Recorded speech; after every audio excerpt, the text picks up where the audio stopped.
खबर शामिल करते हैं मुल्तान से। मैपको रीजन में बिजली चोरों और नादहिंदगान के खिलाफ बिला इम्तियाज ऑपरेशन जारी है। एक रोज में मजीद 100 बिजली चोरों को गिरफ्त में लेकर 66 नए मुकदमा दर्ज कर लिए गए।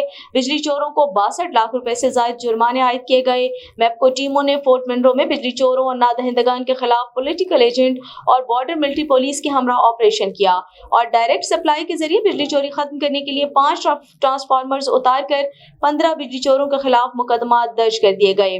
राजनपुर की 4 बस्तियों में बड़े पैमाने पर बिजली चोरी पर ट्रांसफार्मर्स उतार लिए। बस्ती शेर अली चांग, बस्ती बलाश खान, बस्ती हनीफ खान और बस्ती कलर में दर्जनों घरों में डायरेक्ट तारों से बिजली चोरी पकड़ ली गई। रुझान में 3 नादहिंदगान के ट्रांसफार्मर्स उतारने के बावजूद डायरेक्ट तारों से बिजली चोरी पकड़ ली। कोट छुटा सब डिवीजन के इलाकों में सर्कल सर्विलेंस टीम ने 9 बिजली चोर पकड़े। तमाम बिजली चोरों ने मीटर बॉडी टेम्पर्ड करके जालसाजी की हुई थी। नादहिंदगान के खिलाफ जारी मुहिम में एक रोज में 5 करोड़ 77 लाख रुपए वसूल किए गए हैं।